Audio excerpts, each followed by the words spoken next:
Teman, kan jadi ingat waktu kita ibadah di Honda ya. Ketika lagu ini pasti saya udah lompat. Ini pasti saya udah joget-joget. Tapi hari ini jogetnya terbatas, mentok ke atas kamera. Tapi sekalipun terbatas, Paulus ngomong firman Tuhan tidak pernah terbelenggu. Jadi sukacita kita tidak boleh dibatasi oleh kamera. Bersuka dalam Tuhan.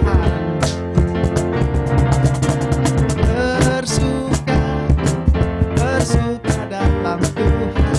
Mari bersuka, bersukacitalah. Bersuka dalam Tuhan. Sekarang bersuka, bersukacitalah. Bersuka, haleluya. Bersuka dalam sekarang bersuka, bersukacitalah. Bersuka dalam Tuhan. Sekarang bersuka, bersukacitalah. Sekarang bersuka, bersukacitalah. Sekarang bersuka, sekarang bersuka, sekarang bersuka, sekarang bersuka, sekarang bersuka, bersuka citalah.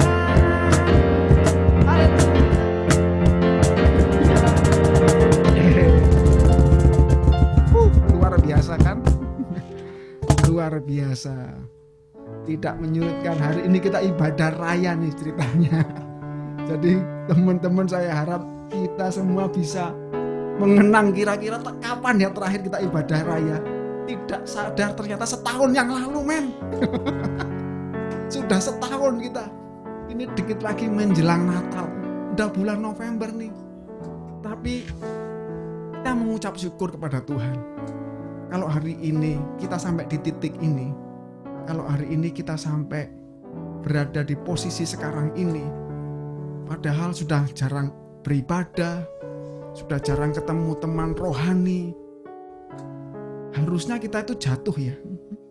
Harusnya mungkin kita itu terkapar kalau militer gitu, nggak ada bala bantuan kok, nggak ada persenjataan, nggak ada akomodasi. Tapi kalau sampai hari ini kita bisa tetap memiliki iman dan percaya kepada Tuhan, mungkin kita mengalami jatuh bangun berkali-kali selama beberapa bulan ini, tapi toh akhirnya kita sampai di titik ini. Kita bisa kembali loh hari ini membawa hati kita kepada Tuhan apapun keberadaan kita. Itu artinya Tuhan memberikan anugerahnya dalam hidup kita. Itu artinya kasih setia Tuhan melingkupi kehidupan kita.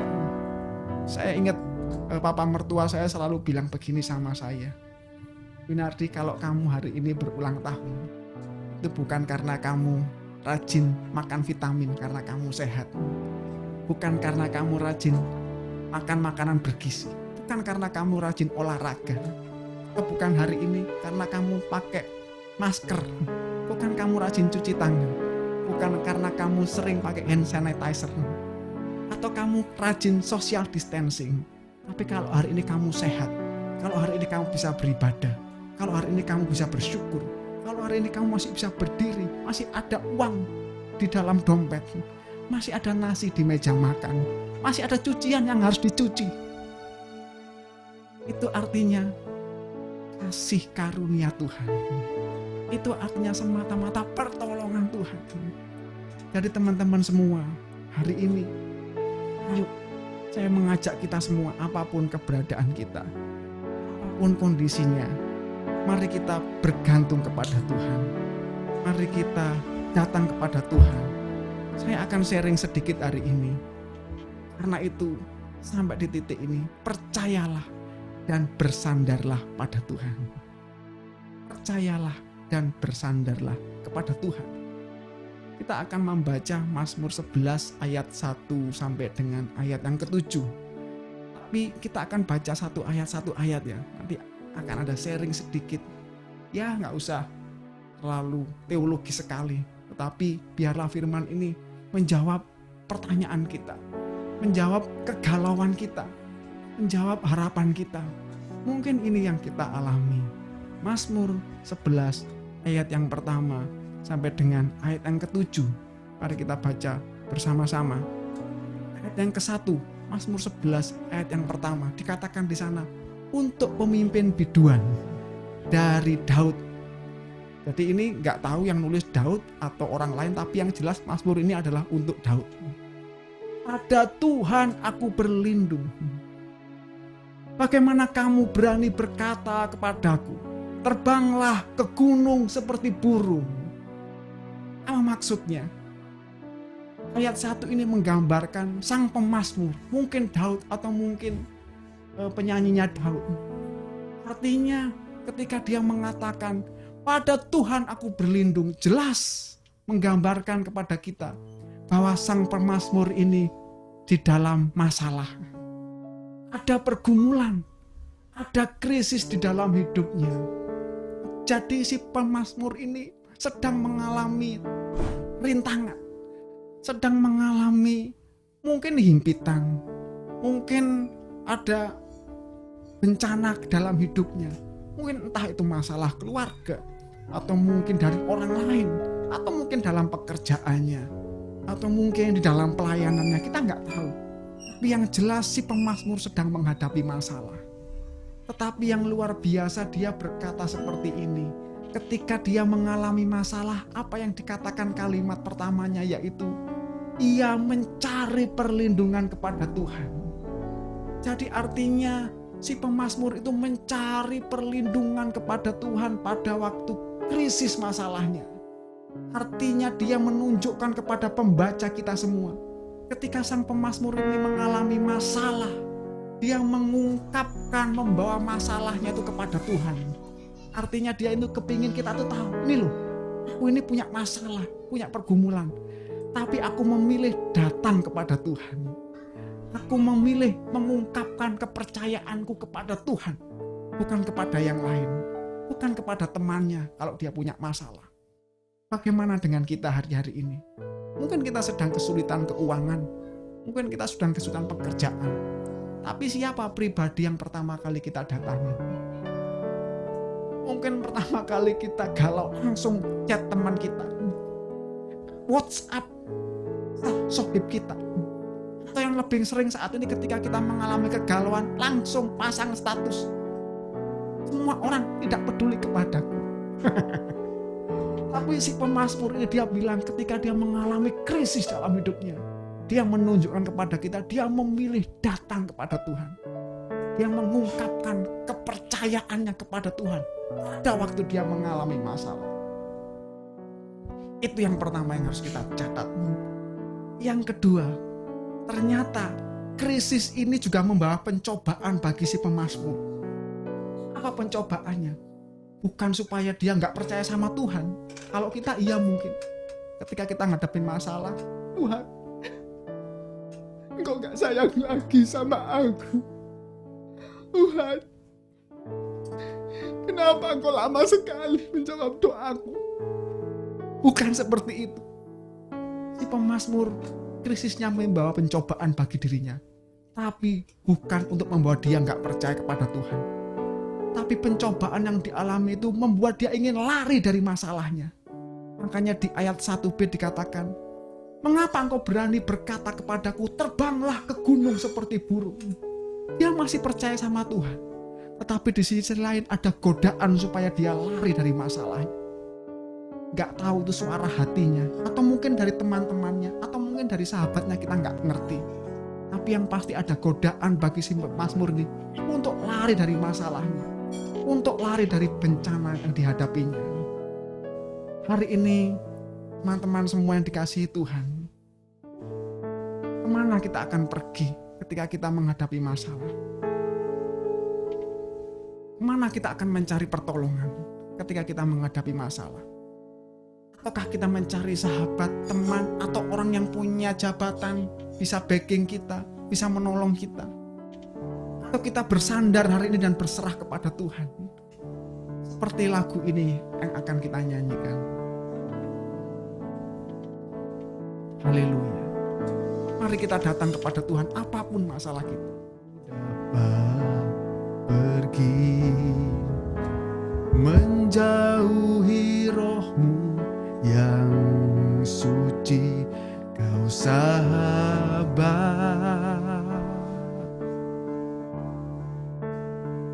dan kau dekat. Haleluya. Ya, dia sahabat, dia dekat. Bahkan seluruh pengabdianku tak bisa membalas kesetiaanmu, sungguh mulia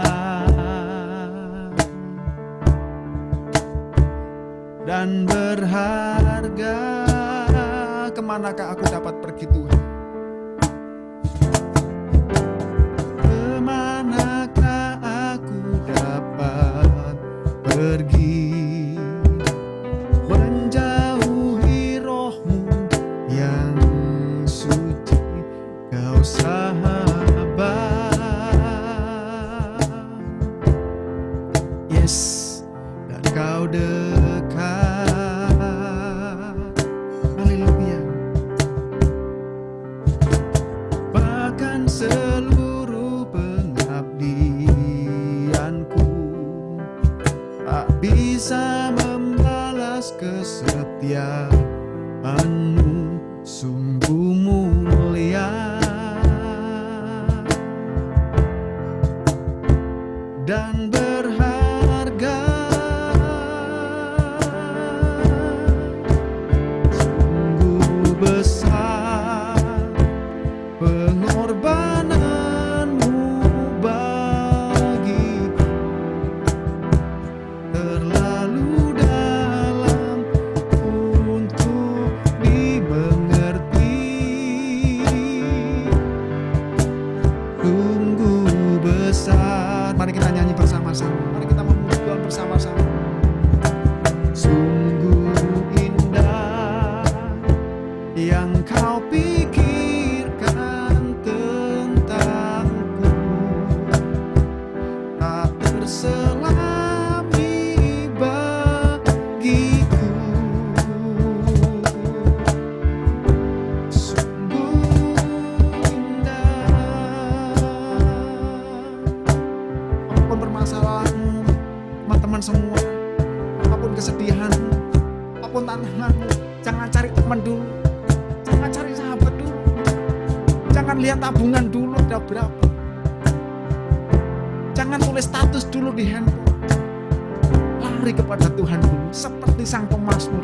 Haleluya. Kemanakah aku dapat pergi, Tuhan? Kemanakah aku dapat pergi, menjauhi rohmu yang suci, kau sahabat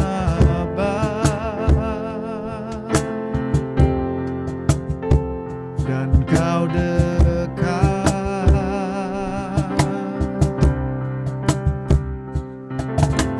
Bahkan seluruh pengabdianku tak bisa membalas kesetiaanmu, sungguh mulia dan berharga. Sungguh besar pengorbananmu bagiku,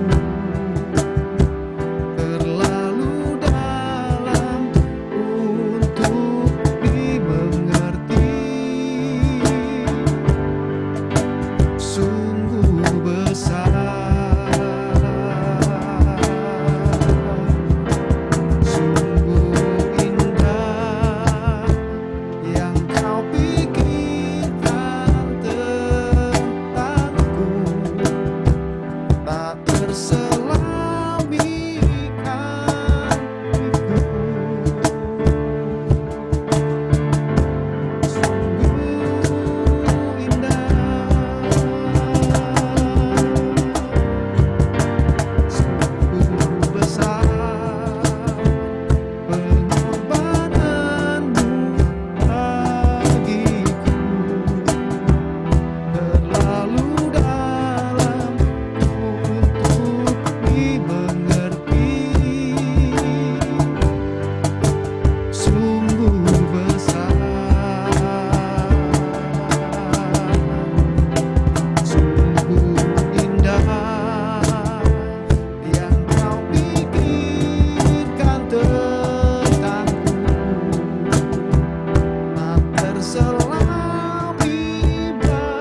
yang kau pikirkan tentangku tak terselami bagiku. Sungguh indah, haleluya, besar pengorbanan bagiku, terlalu dalam untuk dimengerti. Sungguh besar, sungguh indah yang kau pikirkan tentangku tak terselami bagiku. Sungguh indah,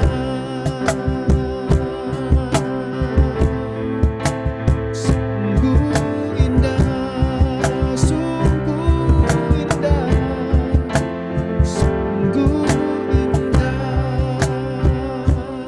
Haleluya. Tuhan, biarlah Engkau menjamah kami semua hari ini. Tuhan, kiranya Engkau melihat kedalaman hati kami, Tuhan.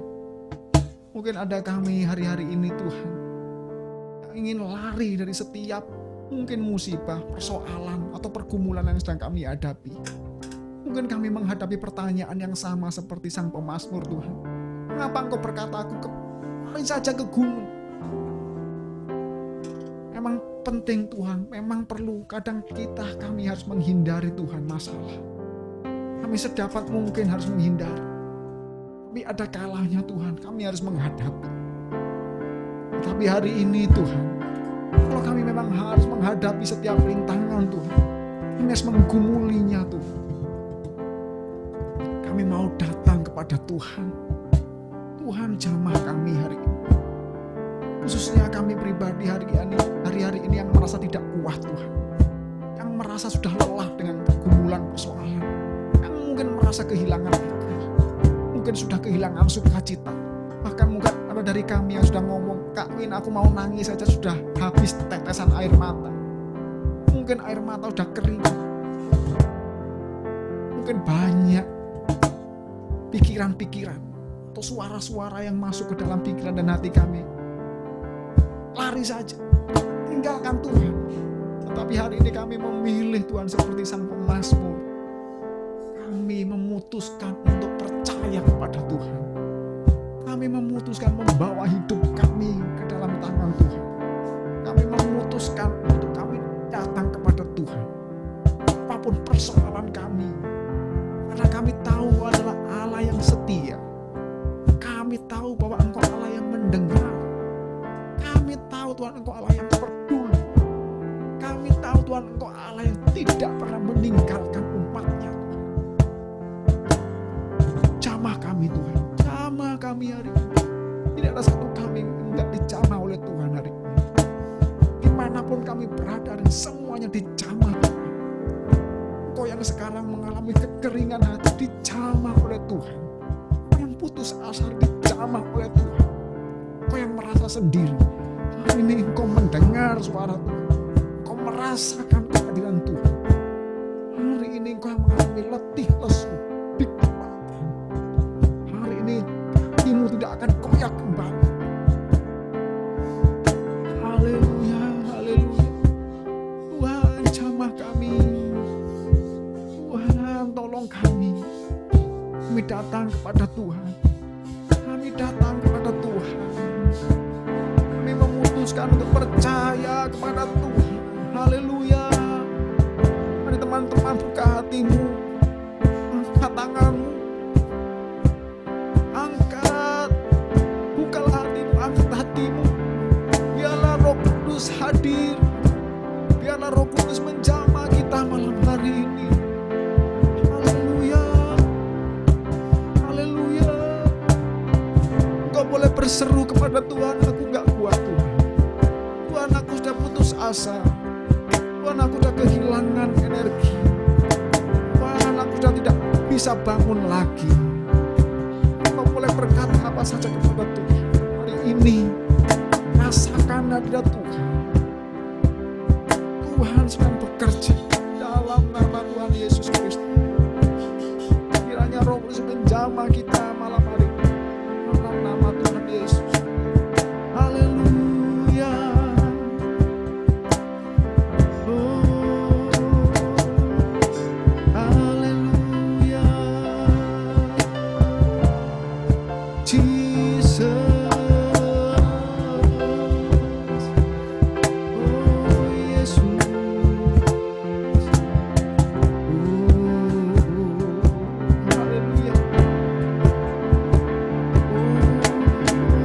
Syukur kepada Tuhan.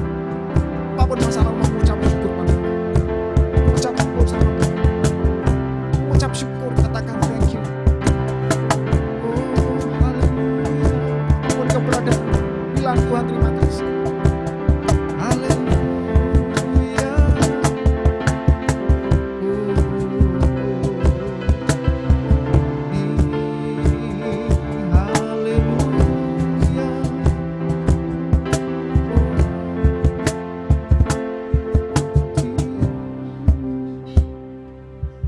Thank you, Jesus.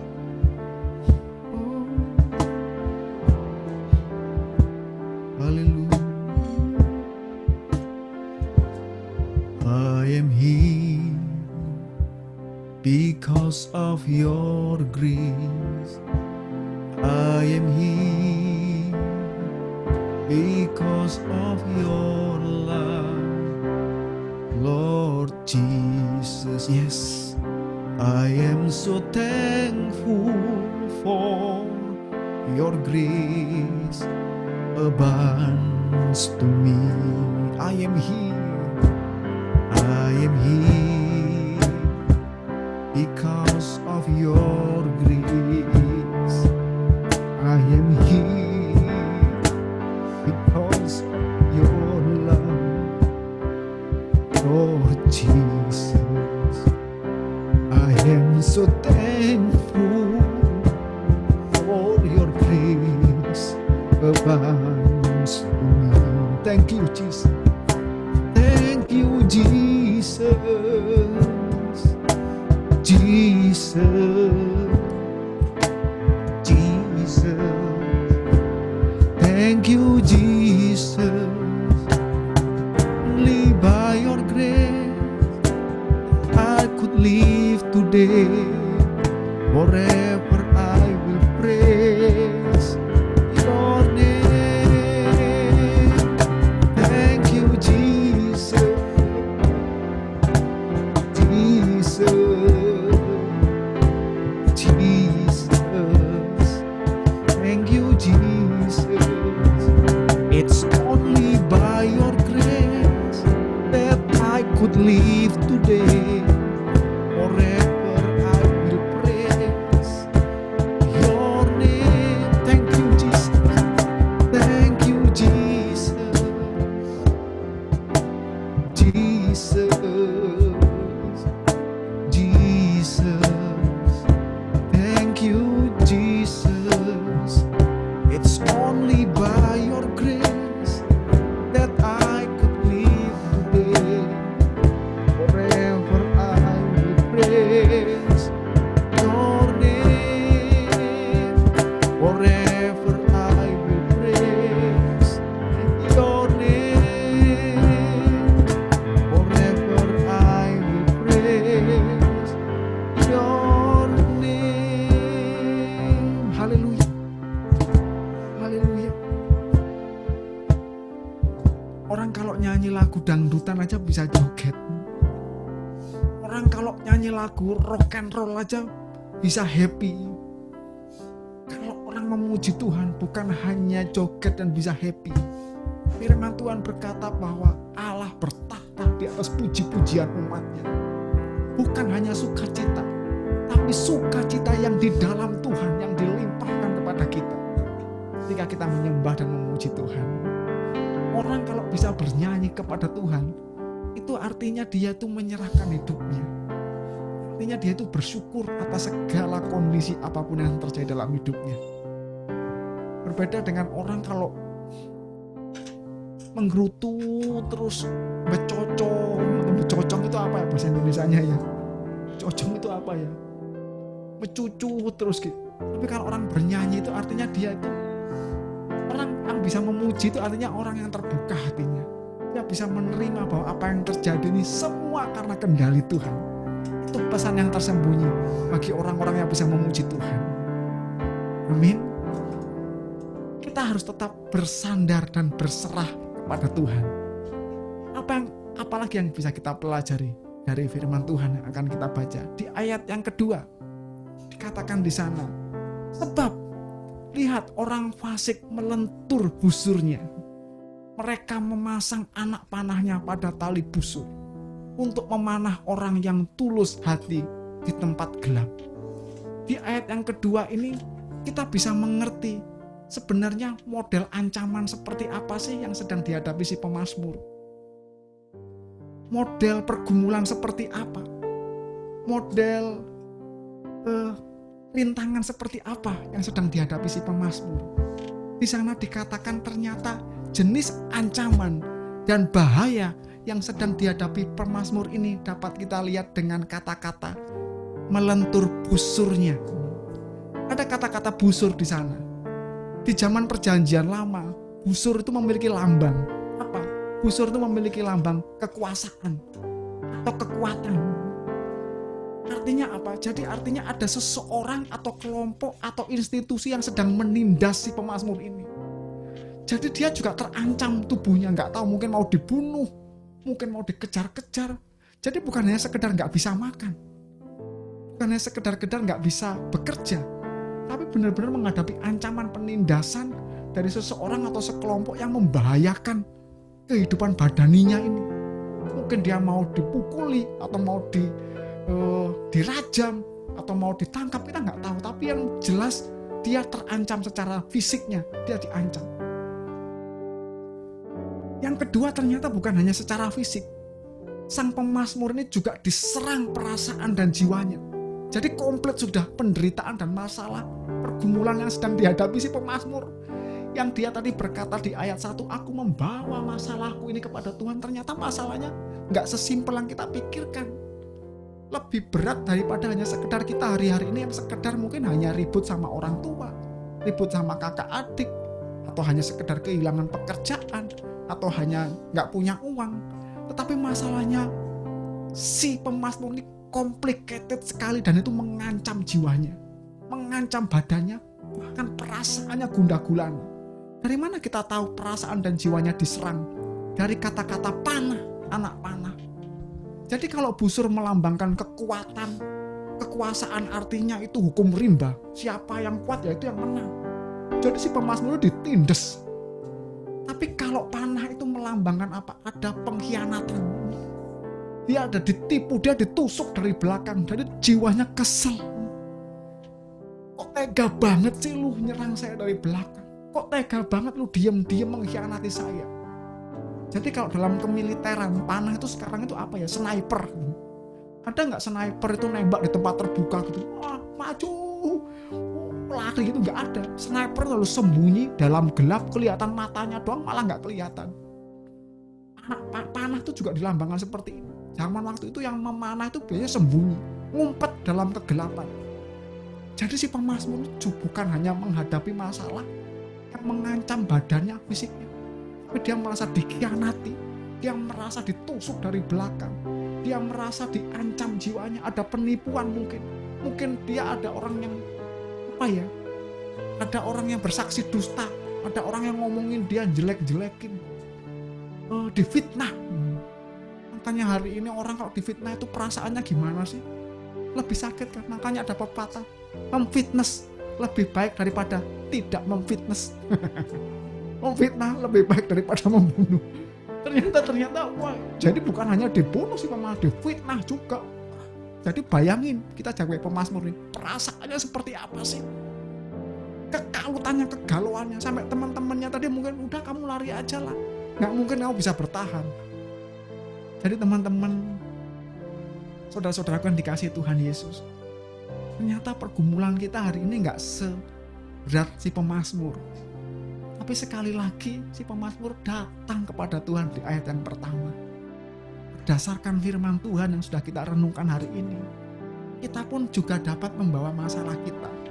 Dan kita dapat berkata kepada Tuhan, Tuhan, sekalipun aku berjalan dalam lembah kekelaman, aku tidak takut bahaya Tuhan. Karena apa? Karena Tuhan beserta saya. Keadaannya pemazmur itu lebih dalam dari lembah kelam. Tapi hari ini pun mungkin pergumulan persoalan kita gak serumit daripada si pemazmur, gak seberat si pemazmur. Tapi kita pun juga bisa bernyanyi hal yang sama. Sekalipun aku dalam lembah kelam. Haleluya. Sekalipun aku dalam lembah kelam, ku tak takut sebab kau besertaku. Haleluya. Sekalipun badai topan datang menerpa, ku tak gentar sebab kau di sisiku. Haleluya. Sekalipun aku berjalan, sekalipun aku dalam lembah kelam, tak takut sebab kau besertaku. Sekalipun badai topan datang menerpa, tak gentar sebab kau besertaku. Kenapa? Karena kita percaya. Aku percaya berkat-Mu atasku melimpah, kebajikan kemurahan selalu mengikutiku. Ku puji, ku sembah Kau Tuhan. Aku percaya, aku percaya berkat-Mu atasku melimpah, kebajikan kemurahan selalu mengikutiku. Ku puji, ku sembah Kau Tuhan. Mari kita nyanyi bareng-bareng yuk. Pak pergumulan. Haleluya. Sekalipun aku berjalan dalam lembah kelam. Haleluya. Sekalipun aku dalam lembah kelam, ku tak takut sebab Kau besertaku. Sekalipun badai topan datang menerpa, ku tak gentar sebab Kau besertaku. Kenapa? Kita percaya. Aku percaya berkat-Mu atasku melimpah, kebajikan kemurahan selalu mengikutiku. Ku puji, ku sembah Kau Tuhan. Aku percaya, aku percaya berkat-Mu atasku melimpah, kebajikan kemurahan selalu mengikutiku. Ku sembah Kau Tuhan. Aku percaya Tuhan. Aku percaya berkat-Mu atasku melimpah, kebajikan kemurahan selalu mengikutiku. Ku puji, ku sembah Kau Tuhan. Ku puji, ku sembah Kau Tuhan. Ku puji, ku sembah. Ku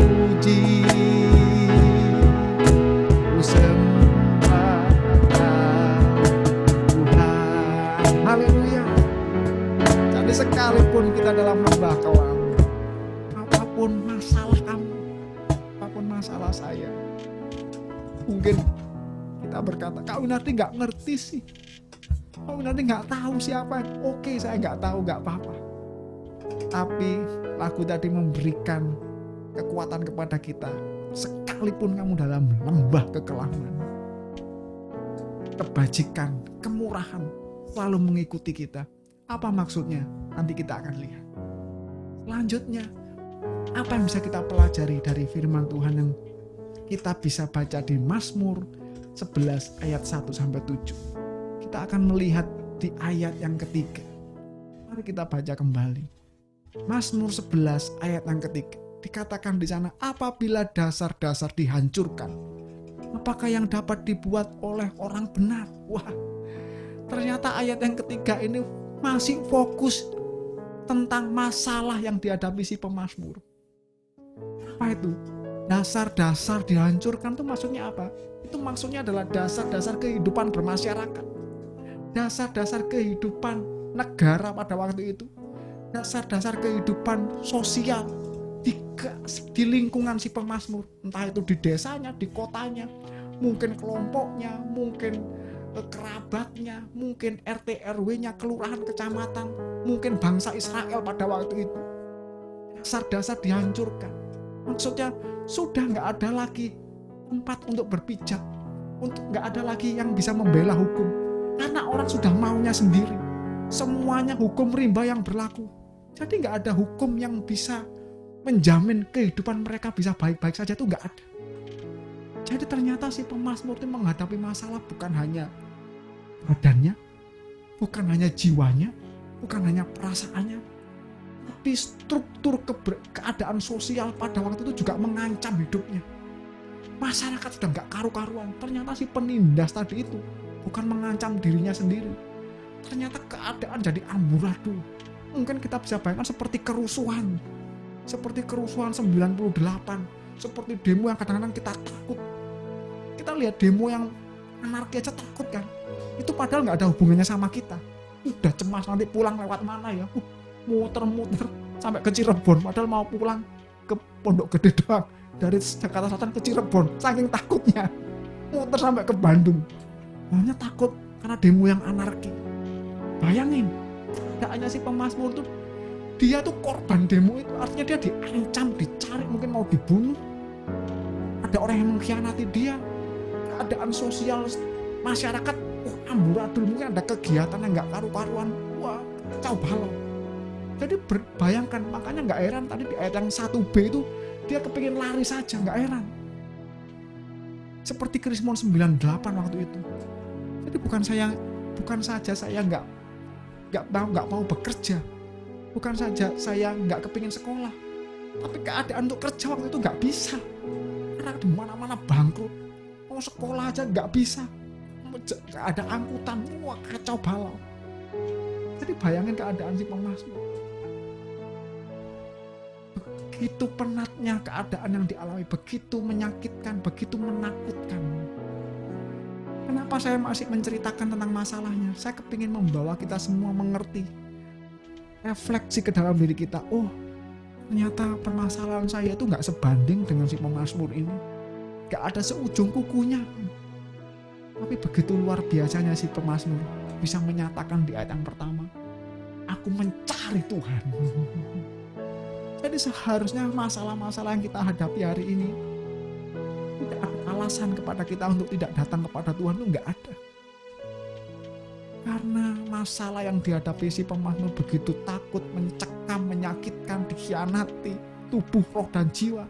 Itu saja dia berhasil untuk membawa masalahnya kepada Tuhan. Apalagi kita yang hanya sekedar ditinggal pacar. Itu aja ngomong, Kak, lebih baik aku mati bunuh diri. Lebih baik kau bunuh aku dengan pedangmu. Saya nyanyi seperti itu. Hanya ditinggal pacar. Tapi ayo mari kita datang kepada Tuhan. Amin. Kak, aku jadi apa? Aku sudah mencintainya sehidup semati, Kak. Aku gak bisa hidup tanpa dia, Kak. Haleluya. Hanya sebegitu aja kita sudah mau rasanya seperti runtuh langit. Tapi si pemazmur, ya pribadinya, jiwanya, rohnya, teman-temannya, keadaan bangsa, masyarakat sekitarnya itu menekan dia semua. Tapi dia berkata, aku datang kepada Tuhan. Aku percaya. Seperti judul renungan hari ini, aku bersandar kepada Tuhan, berharap kepada Tuhan. Jadi teman-teman semua, apapun masalahmu, apapun persoalanmu, mungkin kau masih sakit, jangan ngomong Tuhan gak sayang sama aku. Kenapa yang lain masih sehat? Padahal aku sudah minum vitamin loh Tuhan. Padahal aku sudah rajin menjaga kesehatan. Tapi kenapa aku masih sakit? Tidak. Tak bisa nyanyi seperti lagu ini, sekalipun aku dalam lembah. Amin. Haleluya. Percaya sama Tuhan? Sandar sama Tuhan? Ya, datang sama Tuhan apapun pergumulan kita. Kenapa? Karena Allah kita itu setia. Karena Allah bukanlah sahabat kita yang biasanya janji hari ini besok enggak ditepati. Makanya dulu ada lagu, kau yang berjanji, kau yang mengakhiri, kau yang mulai, kau yang mengingkari. Itu Rhoma Irama. Tapi Tuhan kita tidak seperti itu. Allah kita setia. Jadi kalau kita punya Allah yang setia, kalau aku nggak yakin, ya ayo kita nyanyi lagu ini supaya kita diingatkan kembali bahwa Allah itu setia. Amin. Kau Allah yang setia. Haleluya. Allah yang setia, penolong dalam kesesakan, sumber kekuatan di saat aku membutuhkan. Haleluya. Kasih dan anugerah Tuhan. Kasih dan anugerah-Mu membuatku sujud berteluh. Betapa indahnya hidup dalam perlindungan-Mu. Hanya Engkau Tuhan. Hanya Engkau yang menawan hatiku. Kerinduanku hanya padamu, Kau kekasih jiwaku. Oh Yesusku, Kau lembutkan hatiku, mengasihiku dan memimpinku.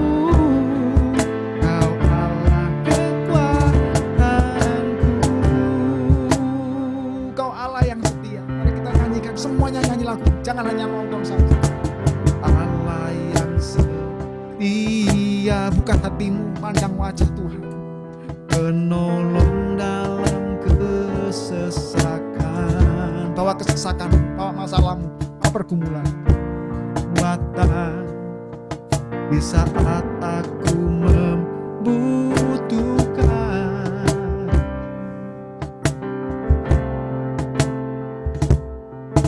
Kasih dan anugerah-Mu membuatku sujud berteluh. Betapa indahnya hidup dalam perlindungan-Mu.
pacarmu boleh ninggalin kamu. Orang yang kamu percaya boleh ninggalin kamu. Tapi lagu ini mengingatkan kita bahwa Allah itu setia. Kalau saya jadi Tuhan itu, kalian semua udah tak kaprokin semua. Nggak layak. Tetapi coba pikir, kita berapa kali kita mengecewakan Tuhan? Berapa kali kita jatuh bangun? Makanya ada lagu yang mengatakan, jatuh bangun aku mengenalmu. Itu Rhoma Irama juga. Tetapi Tuhan setia loh. Kan kisah anak yang hilang itu, kalau saya jadi bapaknya, ngapain lu pulang? Gak tahu diuntung. Udah doain saya mati lah, minta warisan dulu selama saya masih hidup, itu kan kurang ajar, kualat. Tapi ketika anaknya balik, langsung bapaknya tuh lari. Gak sempet ngaku salah dulu, ngaku tobat dulu, langsung dikasih jubah, dibikinin masakan. Sampai dia, Papa aku dirangkul dulu, dipeluk dulu, disayang dulu. Itu Allah kita. Tapi jangan lupa, Allah memang akan mendisiplin kita, tapi dengan kasih, dengan semangat bahwa ayo anakku bangkit, jangan terpuruk lagi, ayo bangun. Amin. Sekali lagi, apapun pergumulan, masalah kamu, yang pertama kita harus ingat, gak seberat dan serumit si pemazmur. Yang kedua, kita harus ingat Allah kita setia. Amin. Pasti dia menyertai kita. Apalagi yang bisa kita lihat dari firman Tuhan pada hari ini. Ayat yang keempat dikatakan, wah ini luar biasa ayat ini. Mazmur 11 yang keempat. Tuhan ada di dalam bait-Nya yang kudus. Tuhan tahtanya di sorga. Matanya mengamat-ngamati, sorot matanya menguji anak-anak manusia. Saya nggak membahas kata-kata yang banyak banget di sini. Tapi hanya ada dua dualisme yang kita lihat di sini. Allah bertahta di mana? Allah menduduki mana? Yang pertama dikatakan bait-Nya. Allah berada di bait-Nya. Allah menduduki bait-Nya. Yang kedua dikatakan Allah menduduki tahtanya. Kenapa si pemazmur ngomong ada dualisme? Yang pertama, bait itu di mana sih? Konteks perjanjian lama. Bait Allah itu hanya dimiliki oleh umat Israel. Nggak ada bangsa Kanaan, bangsa Amori, bangsa Mesir, Babel, nggak punya bait Allah. Hanya bangsa Israel yang punya bait. Artinya si pemazmur ngomongin ini loh, Allah ada di tengah-tengah umatnya. Jadi kita melihat pergeseran makna di sini. Ayat 1, 2, 3, si pemazmur masih fokus dengan masalahnya. Begitu berat, semakin mencekam, semakin mendalam, semakin mengerikan, semakin menakutkan. Tetapi dimulai ayat yang keempat, dia sudah berubah. Dia nggak lagi memandang masalahnya, tapi dia mulai memandang kepada Tuhan. Wah, keren kan? Yang pertama, dia menunjukkan kepada kita bahwa Allah ada di bait-Nya. Sepertinya si pemazmur udah ngomongin orang, ini loh, sekalipun aku mengalami masalah yang begitu berat, Allah ada di dalam bait-Nya. Allah ada di tengah-tengah umatnya. Artinya apa? Allah tidak meninggalkan saya. Wow. Di mana bait Allah sekarang ini?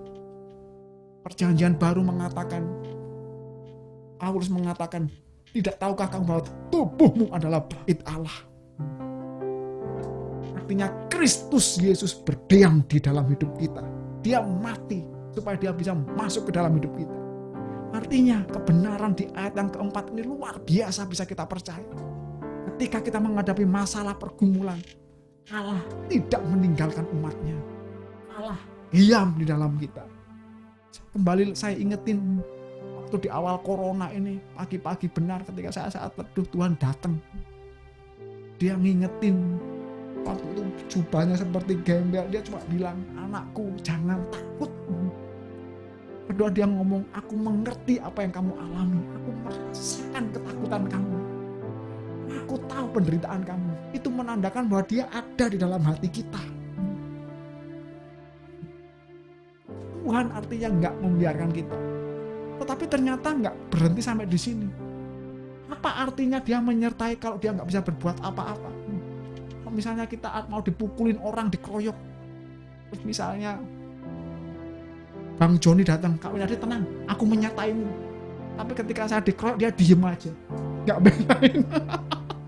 Penyertaan model apa yang seperti ini? Percuma. Penyertaan percuma mau menyertai. Percuma engkau berjanji. Engkau yang mengingkari. Balik lagi lagu itu. Engkau yang berjanji, kau yang mengingkari. Penyertaan, makanya ditegaskan lagi sama si pemazmur bukan hanya di baitnya, tetapi di tahtanya. Apa itu tahta? Tahta itu di sorga. Kalau yang tadi Allah itu berdiam di dalam baitnya, hanya dia menyatakan tinggal bersama umatnya. Berikutnya dikatakan tahtanya itu di sorga. Artinya apa? Allah bukan hanya Allah yang menyertai umatnya, tetapi Allah yang menyertai kita adalah Allah yang punya otoritas atas alam semesta. Dia bertahta di sorga, artinya dia mengendalikan everything. Dia mengontrol segala sesuatu. Wah, keren kan? Jadi teman-teman semua, sampai saya mau bilang Bapak Ibu Saudara, teman-teman semua dikasih Tuhan Yesus. Kalau engkau mengalami masalah pada hari ini, Tuhan bukan hanya diam di dalam diri kita tuh diam aja, cup, yang penting ada saya. No, dia hanya di ayat ini dia menegaskan, anakku, aku bukan hanya diam menyertai kamu, tetapi aku punya otoritas atas alam semesta. Aku bertahta di sorga. Dia mengendalikan segala sesuatu. Amin. Haleluya. Jadi kembali si pemazmur ini menegaskan kepercayaannya kepada Allah. Yang pertama apa? Dia menunjukkan bahwa Allah berdiam di dalam dirinya, artinya Allah mengetahui situasinya. Artinya Allah itu peduli terhadap hidupnya dia. Dan yang selanjutnya bukan hanya itu, Allah mengontrol atau Allah memiliki kuasa atas situasi yang sulit, situasi yang kacau, situasi yang gawat yang sedang dihadapi si pemazmur, yang sedang dihadapi oleh kita. Allah bukan hanya mengerti, peduli, tetapi dia juga mengendalikan segala sesuatu. Jadi di sini si pemazmur memberikan alasan imannya. Ternyata apa? Kenapa kok Tuhan? Jadi teman-teman sekalian, masalah yang kita hadapi, kenapa kadang nggak langsung selesai? Tuhan ingin menunjukkan kepada kita itu loh, Tuhan itu hadir dalam kehidupan kita. Pak Apin dulu dosen saya pernah berkhotbah di kelas, dia bilang begini, kalau seandainya hidup orang Kristen itu nggak ada pergumulan dan masalah ya, mungkin jangan-jangan suatu saat itu kita nggak percaya loh Tuhan menyertai kita. Jadi karena kita ada pergumulan, akhirnya kita tahu bahwa Allah itu menyertai kita. Amin. Biasa. Diberkati Tuhan hari ini. Berkati ya. Jadi sekali lagi, percayalah bahwa Tuhan adalah Allah, Raja yang berdaulat atas hidup kita. Dan kepadanya kita harus berserah. Amin. Engkaulah Tuhan, Engkaulah Raja, amin, berdaulat atas hidupku, ku berharapmu.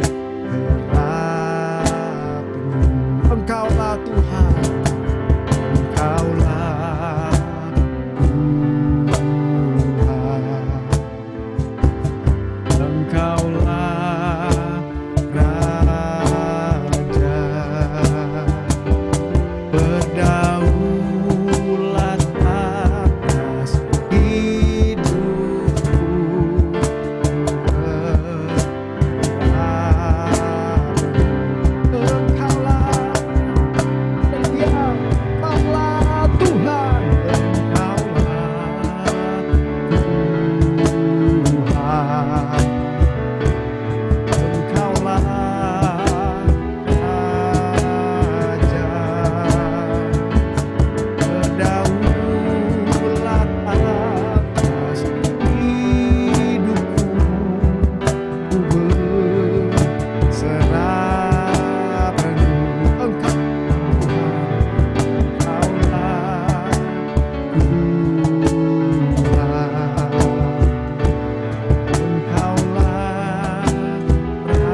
menyembah Tuhan.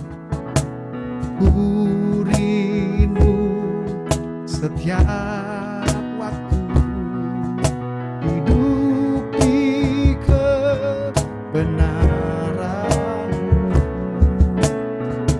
bukan dengan kuatku, namun karena Roh-Mu. Yesus, yang ku pegang teguh, Engkaulah Tuhan kami. Haleluya. Engkaulah Tuhan, Engkaulah Raja, berdaulat atas hidupku, berserah penuh. Engkaulah Tuhan, Engkaulah Raja, berdaulat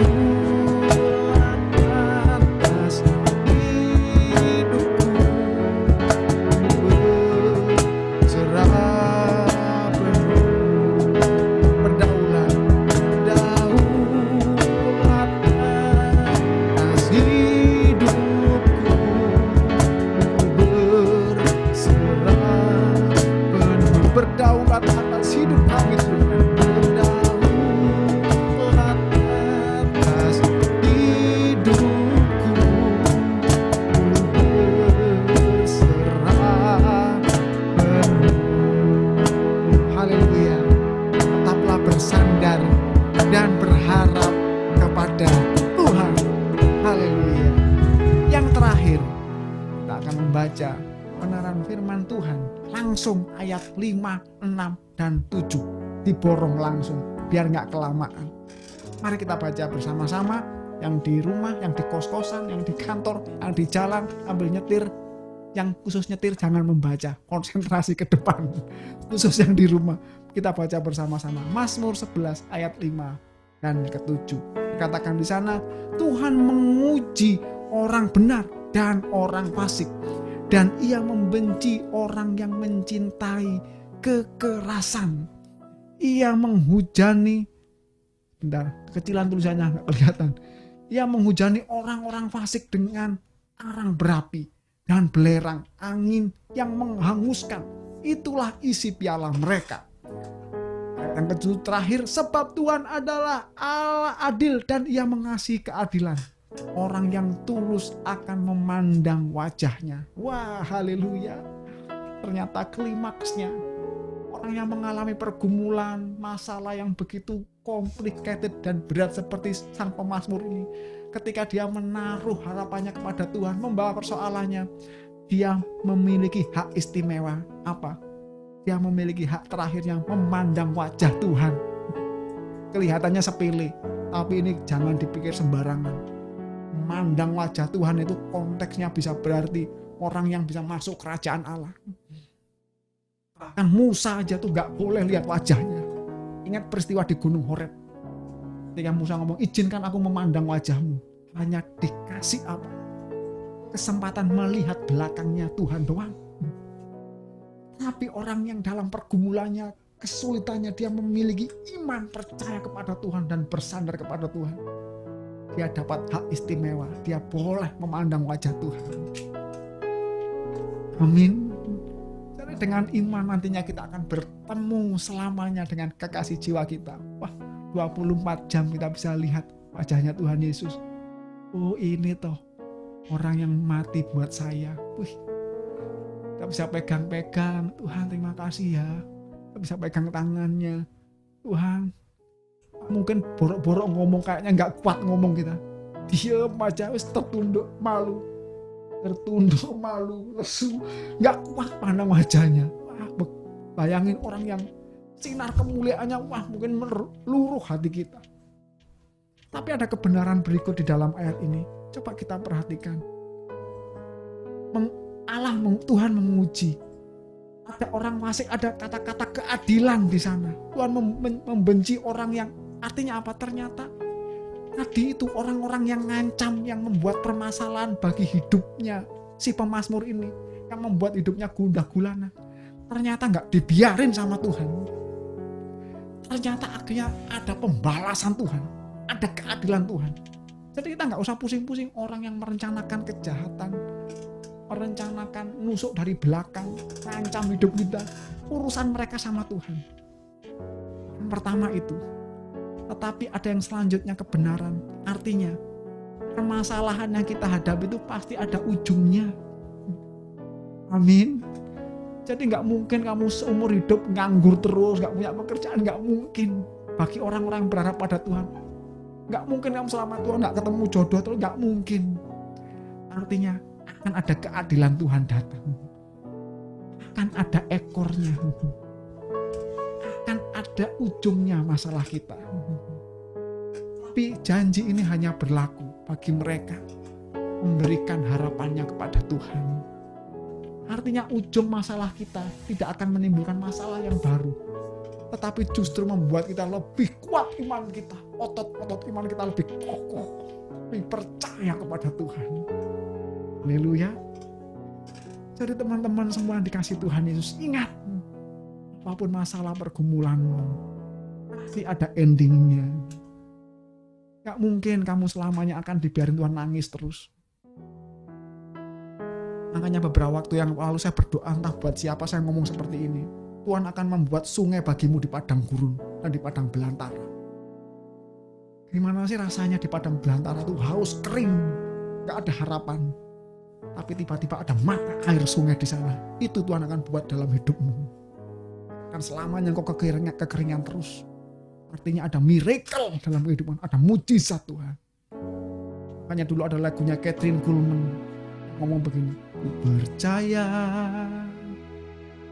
mujizat, kulihat yang telah bebas, ku mendapat mujizat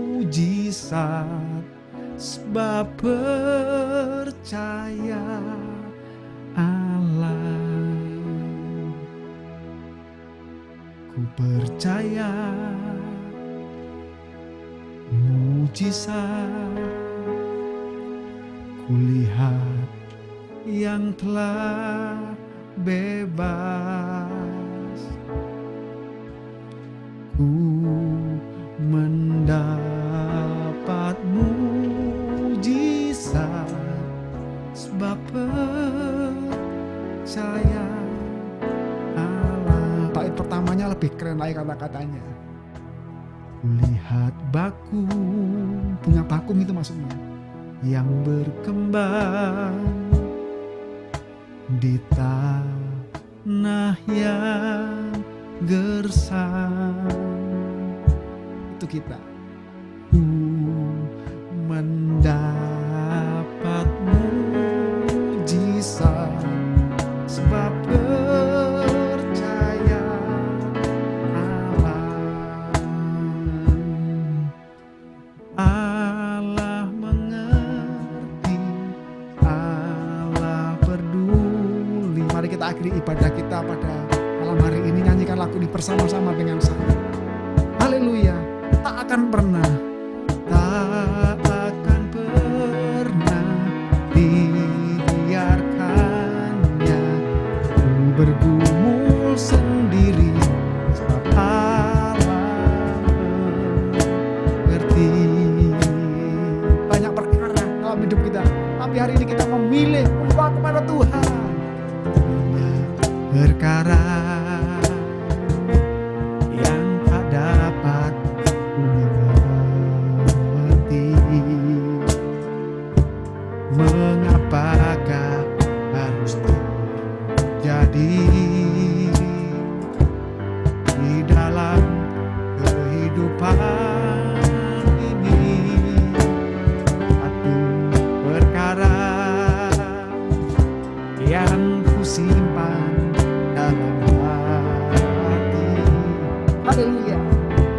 tiada sesuatu yang jadi tanpa Allah peduli.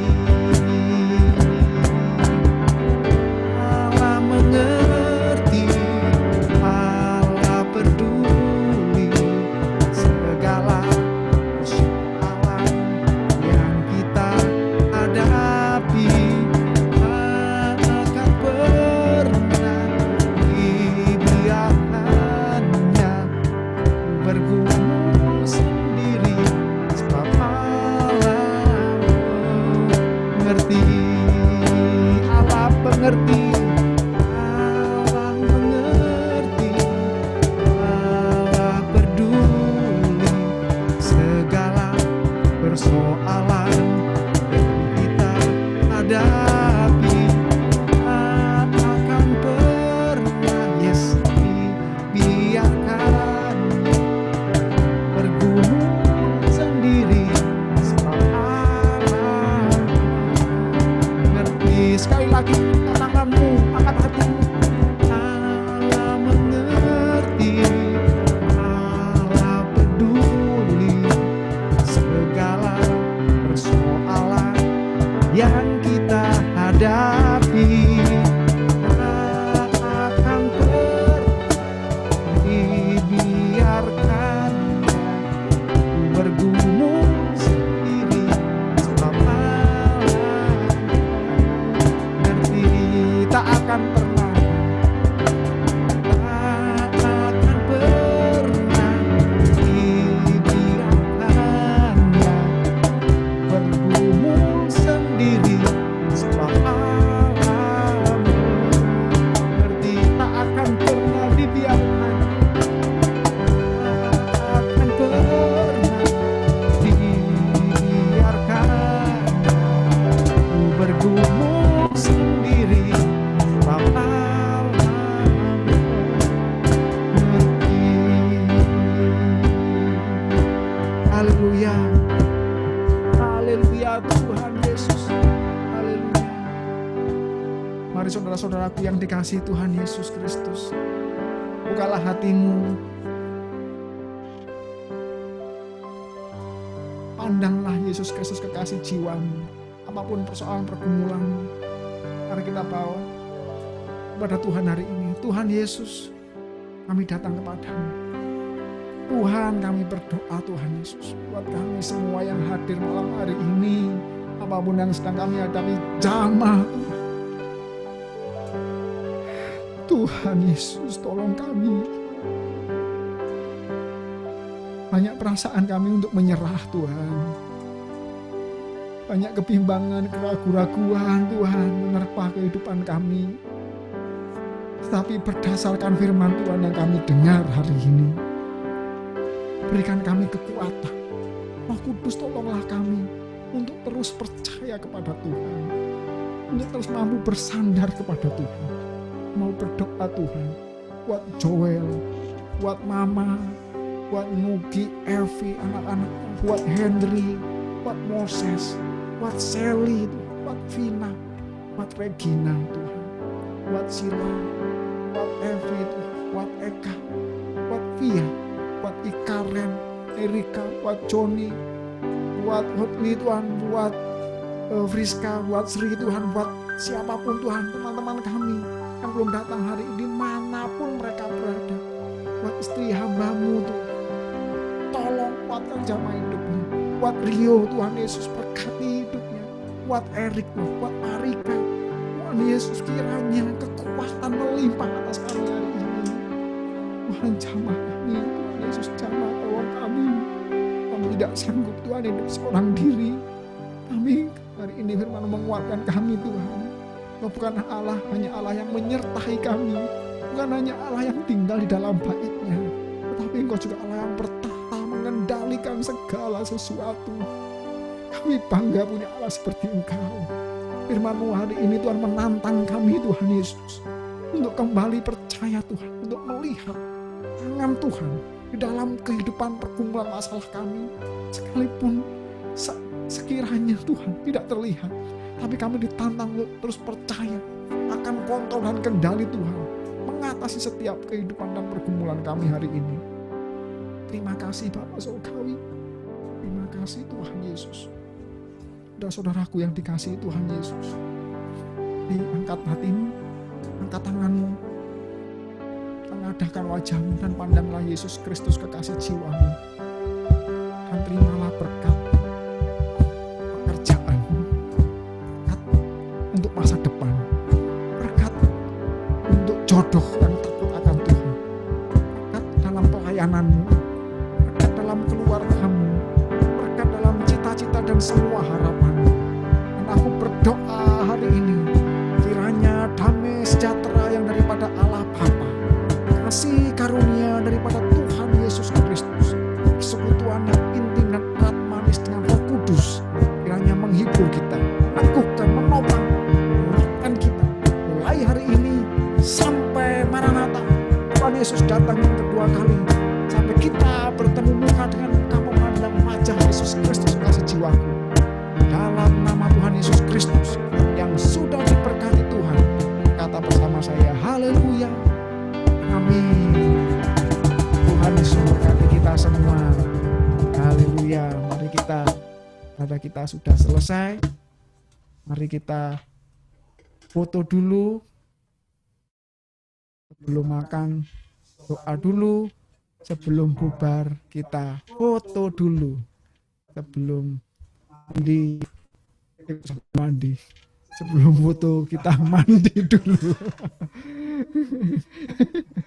Sebelum foto kita mandi dulu, maksudnya yang belum mandi. Tapi firman Tuhan berkata, Tuhan, perlukah saya mandi? Nggak usah, kamu sudah bersih seluruhnya, hanya cuci tangan saja gitu. Itu kontekstual hari ini. Artinya cuci tangan, harus sering cuci tangan. Ternyata firman Tuhannya sudah ada dulu. Jadi kalau hari ini WHO gembar-gembor rajin cuci tangan, oh Tuhan Yesus sudah ngomong dari dulu. Cuci tangan ya. Hari ini apaan sih?